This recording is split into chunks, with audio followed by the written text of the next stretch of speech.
Berulang kali tuduhan muncul bahwa Al-Quran hanyalah jiplakan Bible.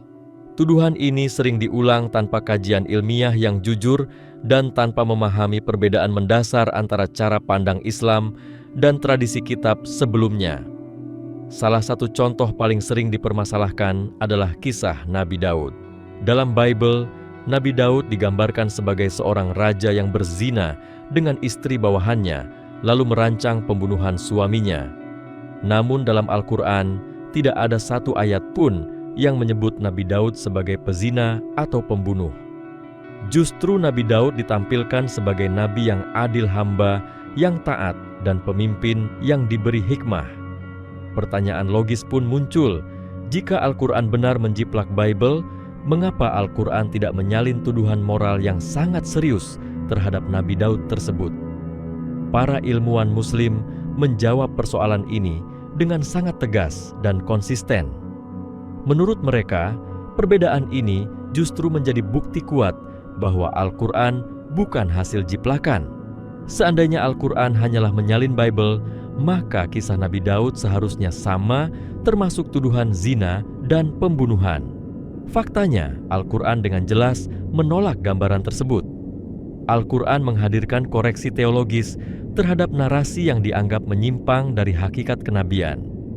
Ini bukan sikap menutupi fakta sejarah, melainkan penegasan prinsip akidah Islam bahwa para nabi dijaga dari dosa besar yang merusak kehormatan dan kredibilitas risalah mereka.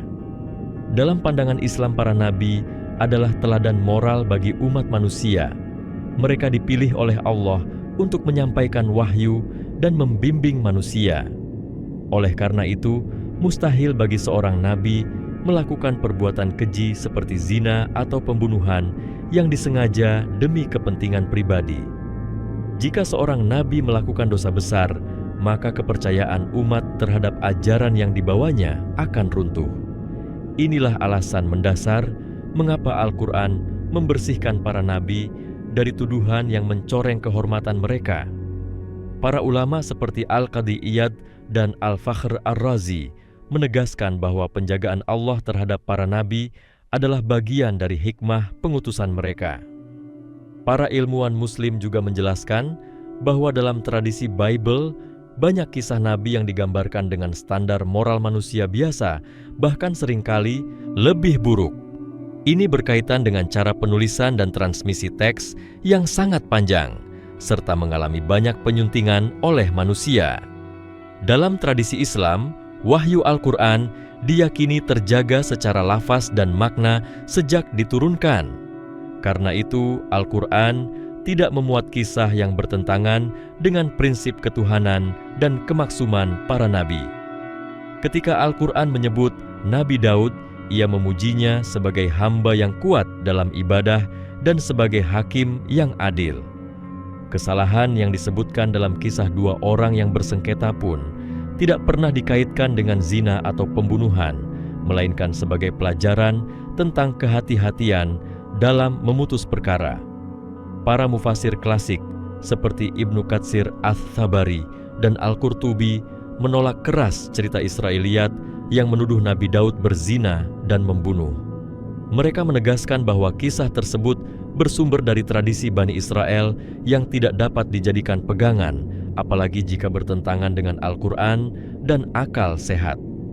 Ibnu Katsir secara khusus menyatakan bahwa riwayat tersebut batil dan tidak layak dinisbatkan kepada seorang nabi. Ini menunjukkan sikap kritis ulama Muslim terhadap sumber eksternal dan komitmen mereka menjaga kemurnian akidah. Jika Al-Quran hanya menyalin Bible, maka tidak ada alasan untuk menghapus bagian yang justru sensasional dan dramatis. Tuduhan zina dan pembunuhan adalah kisah yang mudah menarik perhatian. Namun, Al-Quran sama sekali tidak tertarik pada sensasi. Al-Quran bertujuan membimbing manusia kepada kebenaran moral dan tauhid. Oleh sebab itu, kisah para nabi dalam Al-Quran disajikan sebagai pelajaran akhlak dan ketakwaan, bukan sebagai gosip moral yang merusak kehormatan figur suci. Para ilmuwan Muslim juga menekankan bahwa Al-Quran sendiri mengoreksi distorsi kitab sebelumnya. Al-Quran menyatakan bahwa sebagian ahli kitab mengubah makna kitab dengan tangan mereka sendiri. Dalam konteks ini, kisah Nabi Daud dalam Bible dipahami sebagai hasil distorsi tersebut. Al-Quran datang bukan untuk mengulang kesalahan itu, melainkan untuk meluruskannya. Ini konsisten dengan fungsi Al-Quran sebagai pembenar sekaligus pengoreksi kitab sebelumnya. Perlu dipahami pula bahwa konsep dosa dalam tradisi Bible dan Islam sangat berbeda. Dalam Bible, para nabi sering digambarkan jatuh dalam dosa besar tanpa konsekuensi teologis yang jelas.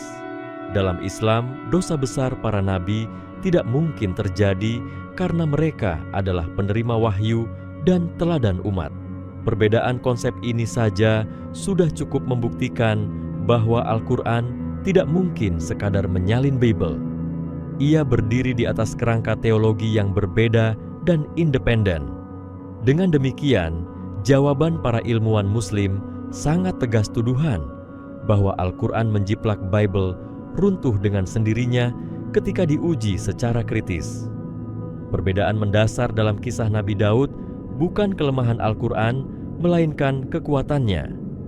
Al-Quran menjaga kehormatan para nabi, menolak tuduhan yang tidak bermoral, dan mengajarkan standar akhlak yang tinggi.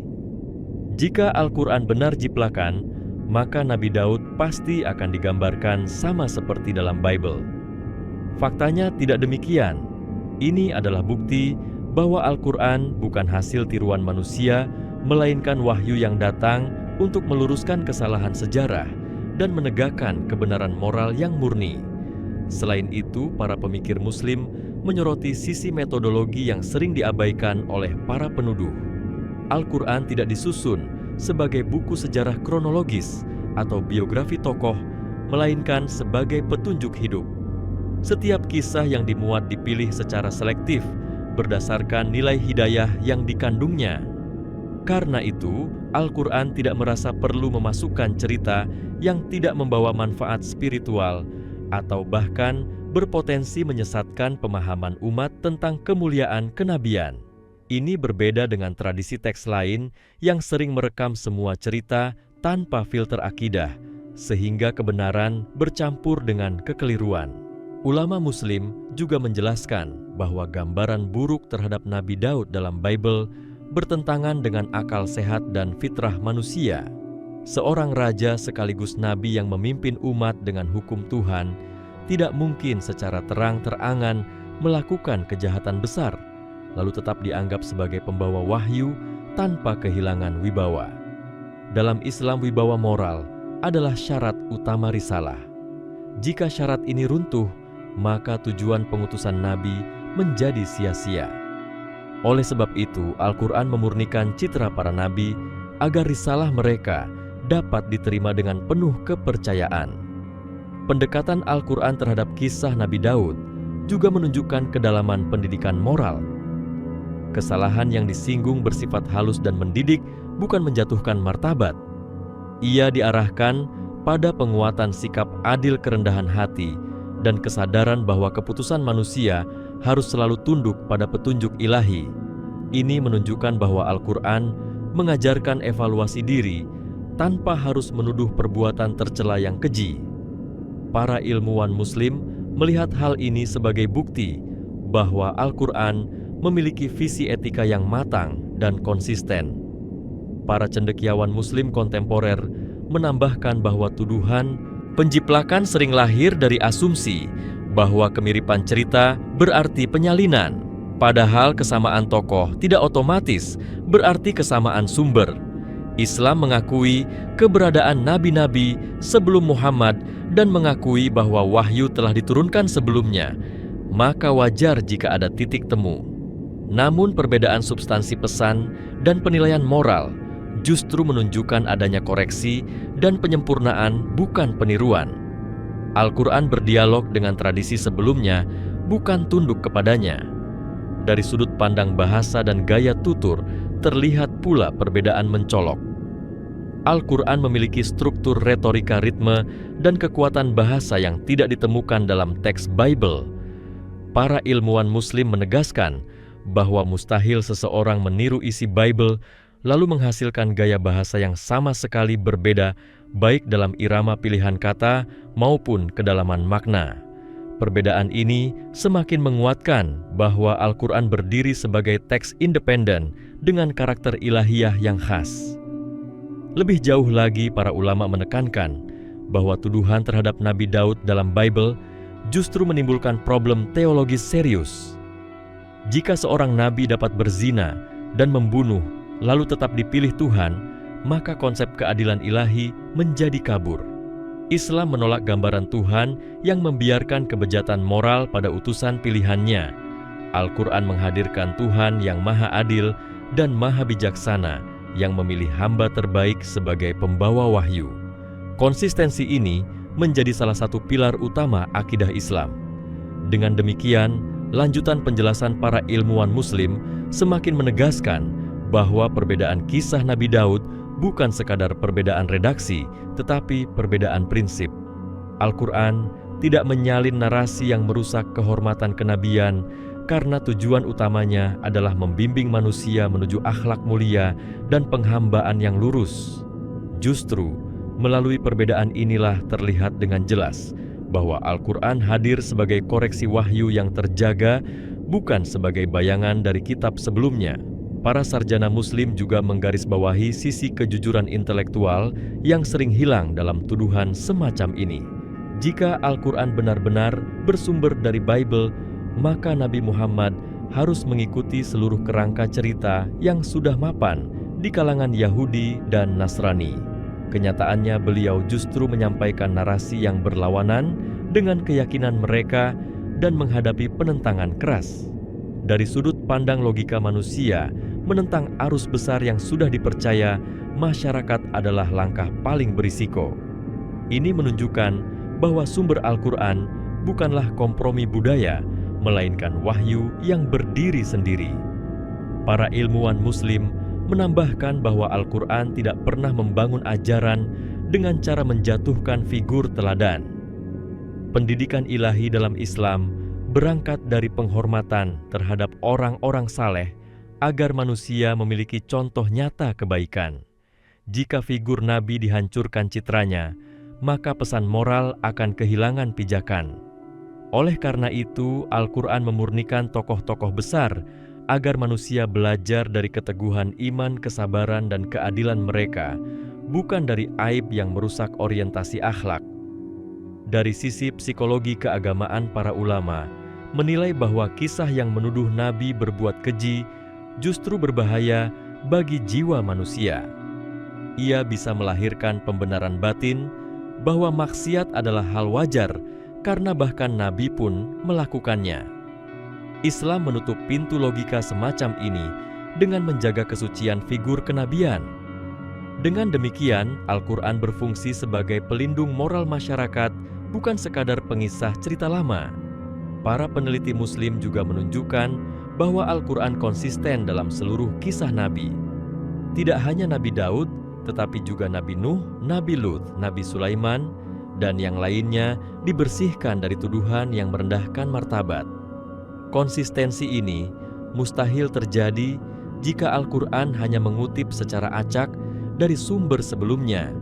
Ini menunjukkan adanya satu prinsip ilahiyah yang menyeluruh, bukan pilihan editorial manusia. Lebih dalam lagi, para ulama menjelaskan bahwa perbedaan ini terkait langsung dengan konsep wahyu dalam Islam. Wahyu bukan hasil renungan pribadi atau kompilasi cerita rakyat, melainkan komunikasi Tuhan dengan manusia. Karena itu, Al-Quran tidak terikat pada versi cerita yang telah mengalami distorsi sosial dan politik.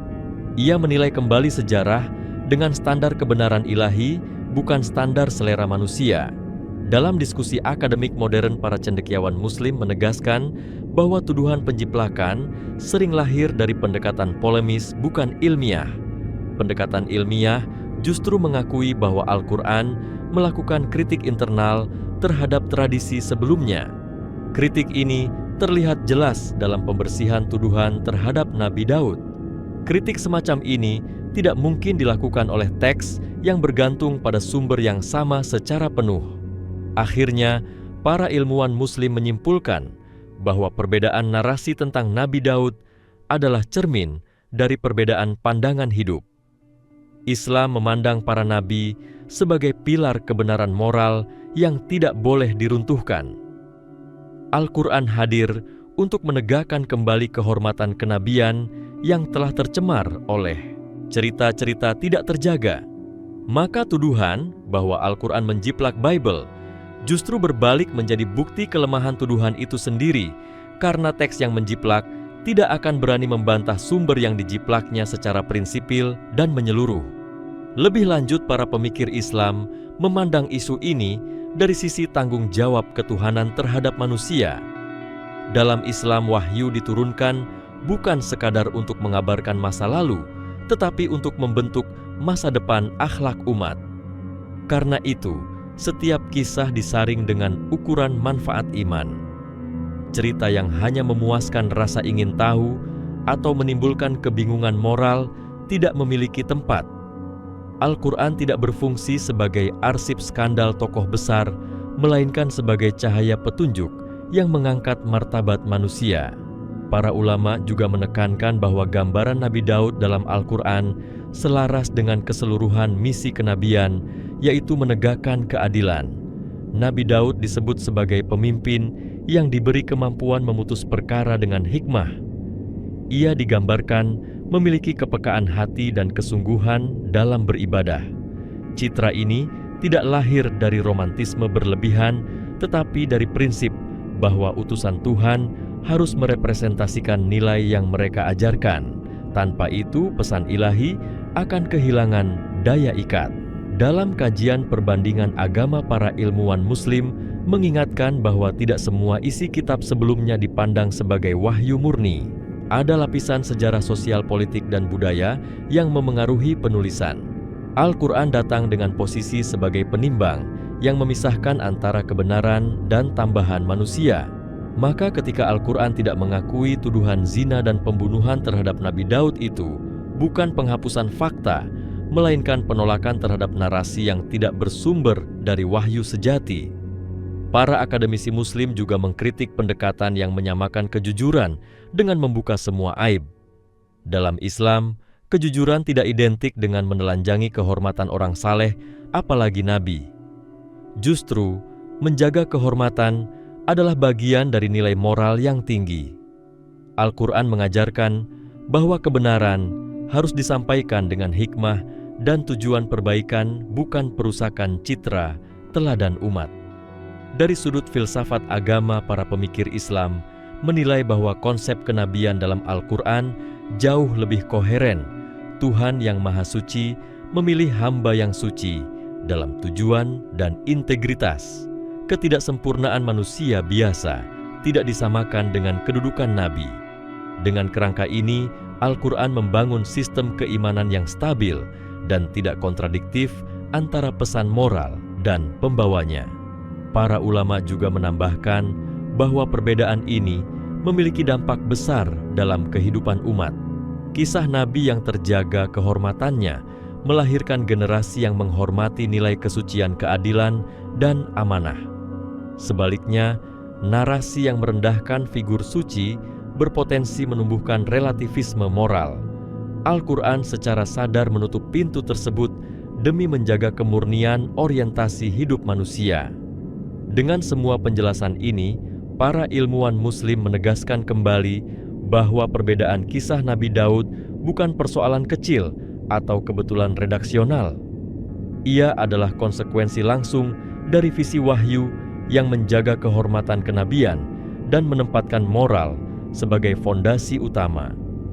Maka setiap tuduhan penjiplakan runtuh ketika dihadapkan pada perbedaan prinsip yang mendasar ini, karena teks yang menjiplak tidak mungkin membangun bangunan nilai yang berlawanan secara konsisten dan menyeluruh. Lebih dalam lagi, para ahli ilmu kalam menjelaskan bahwa Al-Quran memosisikan sejarah sebagai sarana ibrah, bukan sebagai panggung drama. Ia tidak memerlukan konflik moral ekstrem untuk mengajarkan pelajaran. Justru ketenangan kisah dan kejernihan pesan menunjukkan kematangan wahyu. Dalam kisah Nabi Daud, penekanan diarahkan pada tanggung jawab kepemimpinan kesadaran akan pengawasan Tuhan dan keharusan tunduk pada keadilan.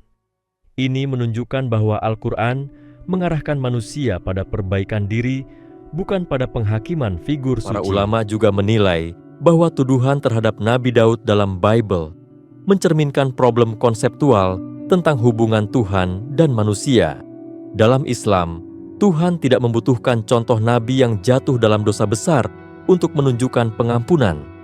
Pengampunan ilahi ditujukan kepada manusia biasa yang bertaubat, bukan untuk menormalisasi keburukan pada utusan wahyu. Oleh sebab itu, Al-Quran tidak mengajarkan konsep bahwa kesalahan besar nabi adalah sarana pendidikan rohani.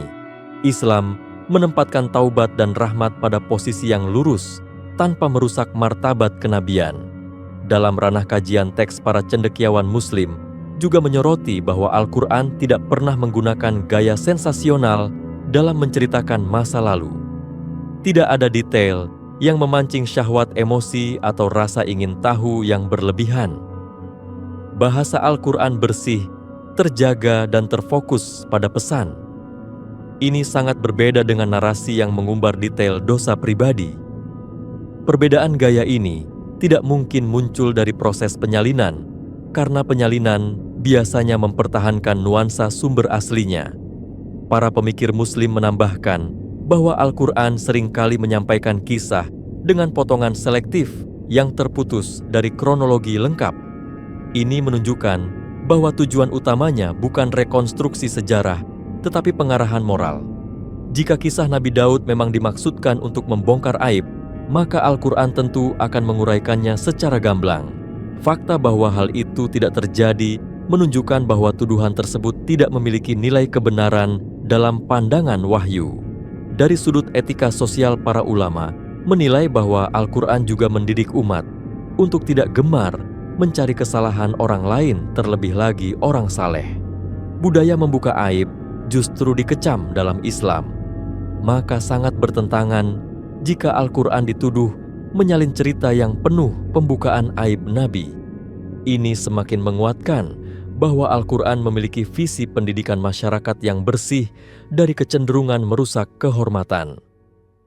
Para ilmuwan Muslim juga menegaskan bahwa dalam Al-Quran, Nabi Daud diposisikan sebagai figur yang seimbang antara kekuatan dan kelembutan. Ia seorang pejuang sekaligus ahli ibadah, seorang pemimpin sekaligus hamba yang tunduk. Gambaran ini membentuk teladan yang utuh bagi manusia. Tuduhan zina dan pembunuhan akan menghancurkan keseimbangan ini dan mengacaukan pesan utama yang hendak disampaikan wahyu. Akhirnya para ulama menyimpulkan bahwa perbedaan kisah Nabi Daud bukan hanya bantahan terhadap tuduhan penjiplakan, tetapi juga penegasan identitas Al-Quran itu sendiri. Ia datang membawa standar kebenaran yang mandiri dengan tujuan memurnikan iman dan akhlak. Al-Quran tidak tunduk pada narasi lama yang telah tercemar oleh campur tangan manusia. Justru, ia berdiri sebagai penilai yang adil yang menempatkan para nabi pada posisi terhormat sebagaimana layaknya utusan Tuhan. Dengan kerangka ini, tuduhan bahwa Al-Quran hanyalah salinan kehilangan dasar rasional dan ilmiah, karena yang tampak justru keberanian wahyu dalam meluruskan dan menegakkan kembali kehormatan kenabian secara konsisten.